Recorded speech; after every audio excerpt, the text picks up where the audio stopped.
Are we okay? Yeah. Hello, everybody. I'm really happy to see you. See everybody. I can see everybody. You, especially happy to see you, and you, and you. There are people like, hi, Franny. Yeah, and you, I know a lot of people here, which is really nice. I have my own mic so that I can wave my hands around and be Jewish. Is he? Hands-free. Is he? So, yeah. So I'm going to I have the pleasure, I'm going to read my poems for you. And it's a real pleasure. Partly, hi Claudia. Partly because I love to read my own poems. I hope you don't mind, that sounds a little bit whatever it sounds, but I do. I love to read my own poems because I feel really good when I read them. And they're short, and they're little stories. That's another thing, you know. My mother taught me nursery rhymes in my crib, and that's kind of about the extent of the kind of things I like to write. Not very long, with some little story, and I love them. But I notice that when I read them, I keep reading them with interest, and I often ask myself, why do I keep enjoying reading my poems so much? And it's narcissism. That's given, right? But it doesn't matter about that, because that's not what it's about. You know, I could just read them the way Clara wanted to say, you know, read them, make up your mind. Fact of the matter is, the more I read them, the less I understand what they're about. That's it. And that's really encouraging. Because it means that in the moment that the poems happened for me, and I got that little thing, that little moment, and I put a story around it to capture, to confine it, or, you know, have it so I could take it home and bring it around and travel with. That thing was real. And it keeps being real. And if it's real, as we all know, you can't possibly understand it. So the day I start understanding my poetry, or anybody else, that's the day I quit. But so far, so good. That's it. So I'm just going to read. I have a dozen poems. They're all quite small. I have a few poems.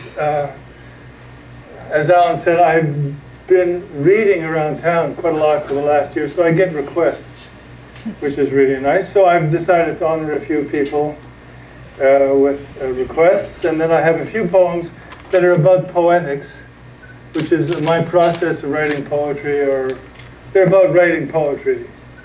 You know, there's one that I'm not going to read that's called Poem to Paper and Pen. I'm not going to read that one. I know, no, I'll read another one for you. And I have one that's called Ink Drunk. No. I will read that one. And then I have a few poems about relationships that are important to me. So, first one that I'm going to read is called No Consolation. There are still wild horses in Colorado with shaggy coats the color of earth.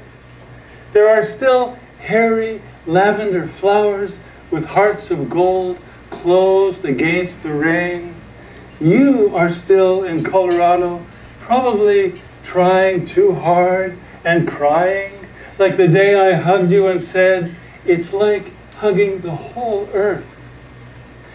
Our love affair did not go well. We could not console each other, Janet. Now I'm hugging myself in a car in Caledon, Ontario, smoking, watching the stars, watching the milkweed sway in the half moonlight, letting the wind soothe me. There is no consolation, Janet, not even hugging the whole earth. It's getting early now. My cigarette is finished. The birds are beginning to cheer themselves up. I'm going to get some sleep. Good morning, Janet. Thank you. So this next one, called Wrangler 2, I'm reading this for my friend. What's your name again? Norman. I'm reading this for Norman. Norman. Wrangler 2 barbecue. I'm eating ribs for the pleasure of using teeth to rip flesh from bone. The waitress is a honey blonde child who looks perfect in jeans, moves quickly, tells me she loves ribs, snow in the mountains, and brings me lots of coffee. When she reads this, she says, "I'm not a child." "Oh, thank you." That's kind of a slow burn there.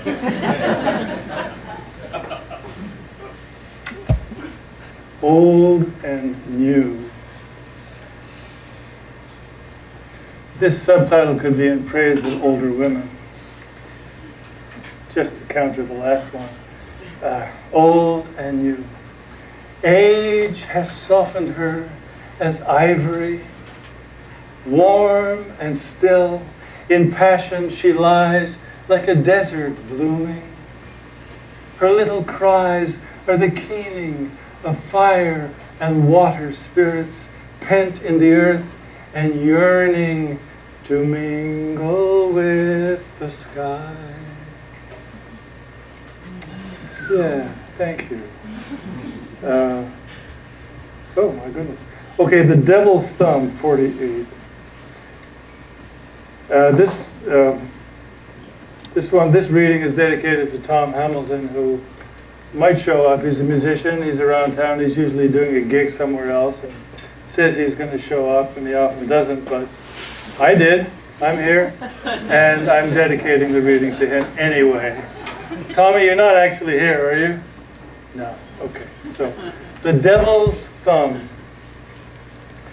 The foothills of the Rockies near El Dorado Springs project a spur they call the Devil's Thumb, an ode in stone to stubbornness of those who make their own way, like Lucifer, squirted by God into the hot womb of earth and aborted with the Rockies X million years ago, still poking his thumb up victory sign into heaven's eye.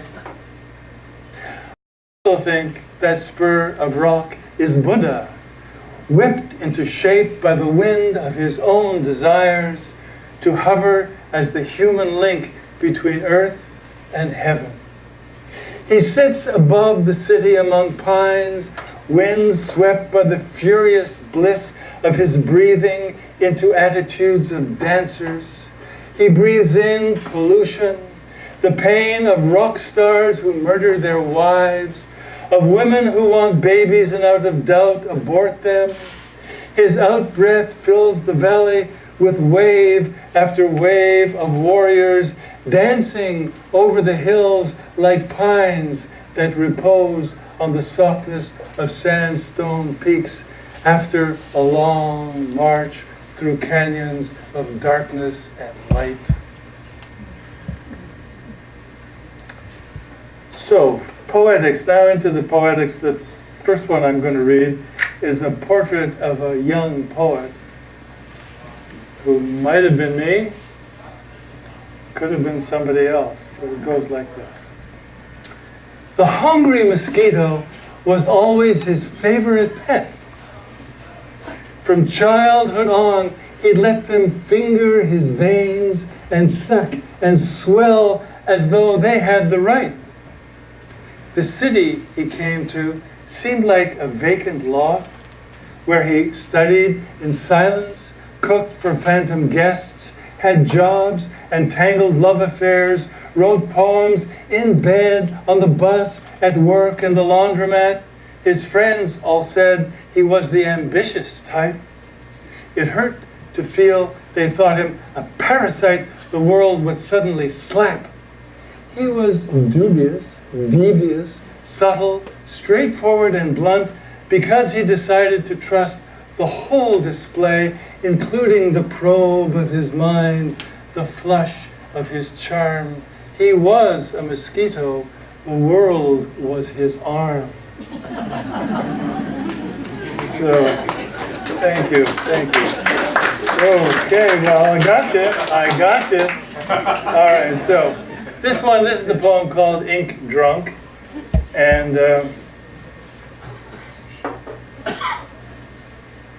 if you can see this little pin I'm wearing on my collar, it's a calligraphy. I practiced calligraphy at a certain point with an Asian teacher. I don't say Oriental anymore. With an Asian teacher, and you were taught to dip the brush in ink, and like the mosquito thing, and fill your brush with ink, and then to sort of verify your sincerity, you would put a tip of you put the brush on your tongue and lick it, and then boom, execute the stroke. Well, this is the stroke that ink drunk.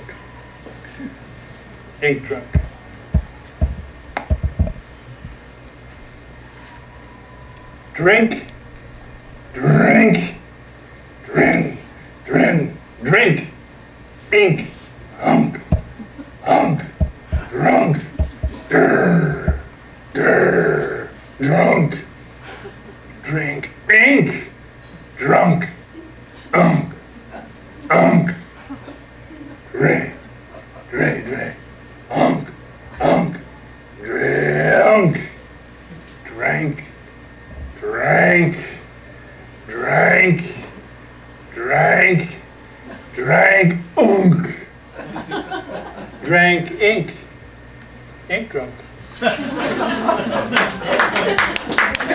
Thank you.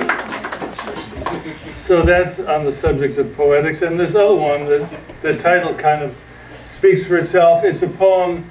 A lot of my poems actually, I'm lucky enough. Like I'm just sitting there somewhere and I see something and I sort of formulate a poem. Sometimes I get the whole poem, sometimes I have to revise it a lot later, but it's what happens there in that moment. So this one I wrote all the way through, and then Alan actually had me cut out the best part in the middle because it was the most outstanding part, and then it made it into a good poem. Which is, by the way, now is my time. There are 29 people in my acknowledgement section. Alan and you and you and you. A lot of people here with whom this book, he mentioned it's my first book. I'm 80 years old coming up with my first book of poems. I've written a whole lot of other shit all over the place. And it's because I was waiting for these 29 people to get together and say, do it! Right? Right. Okay. So that's what that's about. So why did I tell that story? Oh, thank you. I'm just very grateful. Composed at the window of a Bain Avenue co-op. How homely is that? The fully empty, beautiful, vanishing day with its sunshine and trees, kids, dogs, and nicely dressed people in their clever cars shining in the sun. Babies and birds chirping their preferences. And even if no one is there to tell you what to do with yourself, you could go on with your breathing. Try moving your fingers in a rhythm over something. Invite a peaceful feeling. Sitting in stillness, like a Buddha, like rock in sand, more so. Click of rain now, and thunder. Other sounds are of children thumping and their voices speaking as they do, loud, yelling everything in shrill. It is good to wear yellow in a brightly lit room on Friday at 5, darkening during an autumn thunder shower. Yeah. Okay. Now, So this one, it's called A Fine Line, Theme and Variations, and this is one of those poems. It's sort of like drool on my pillow. Literally, I mean, that's how I remember it. I woke up in the morning about 6 o'clock, prostate, so go to the washroom. And then I noticed a drool on my pillow. And I had this feeling, I want to write a poem. I can't think of a poem. I want to write one line, just one line. I'd be happy. And so I said, I would like to write a line. And then a whole bunch of lines came. Not all of them. So I got down the first, it's in 3 parts. I got down the first part, most of it.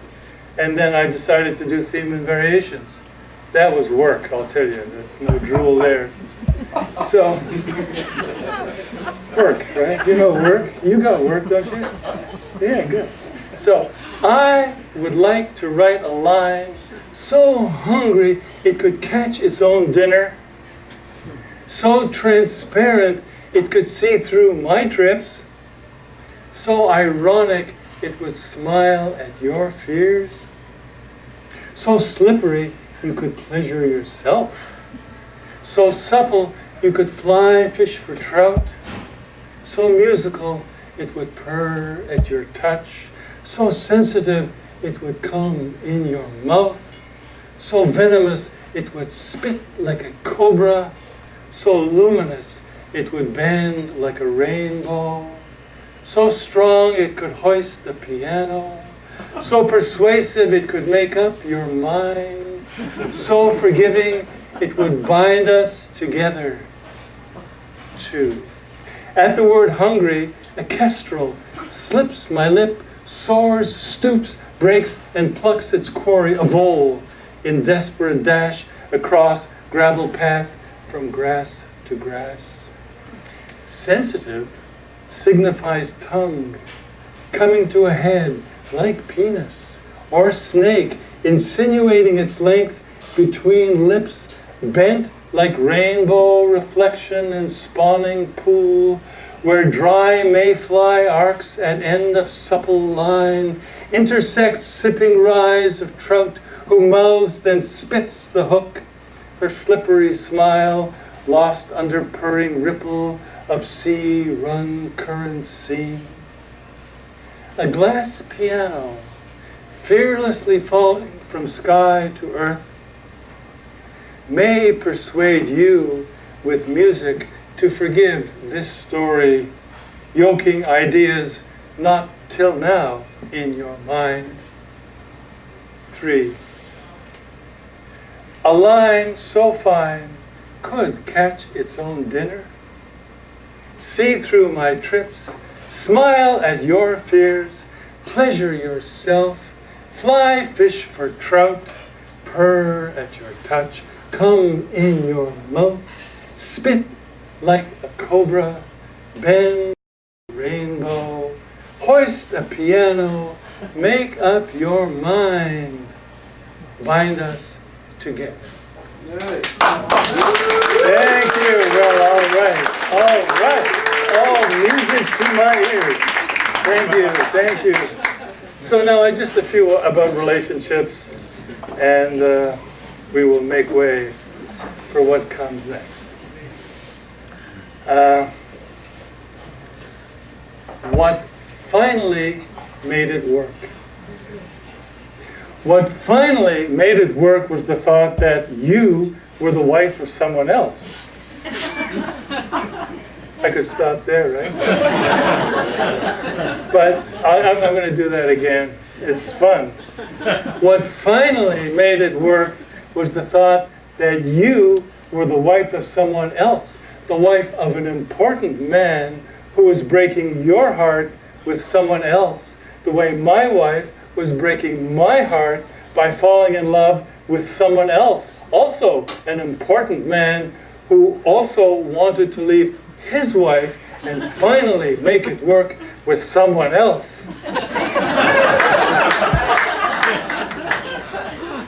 What finally made it work was the thought that I was an important man, and you were the wife of someone else, and I was that someone else. And you were my wife, sleeping with someone else, and I was that someone else. And that way I could make it work that my wife was sleeping with someone else. What finally made it work was the thought that I was sleeping with someone else, and you were that someone else, a human being, naked like myself, except for your blouse, as we held each other and rocked. What finally made it work was the thought that I was just someone else, who was just falling in love with you. Thank you. Thank you. And this is how it went. The taste. This is the next stage. I think I'll try and get more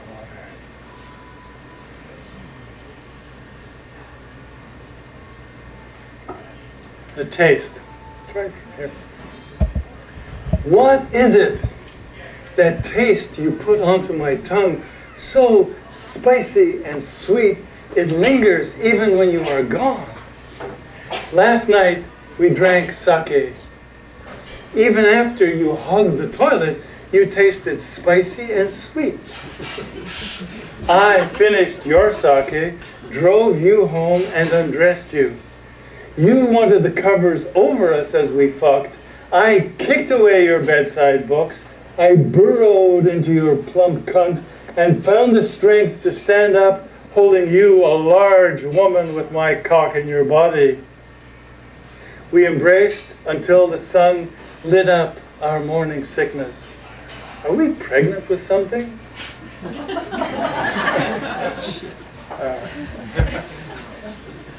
So this one is, it's kind of a sestina, whatever that is. I didn't get it quite right, so it's a sestina, whatever that is. You ever read a sestina?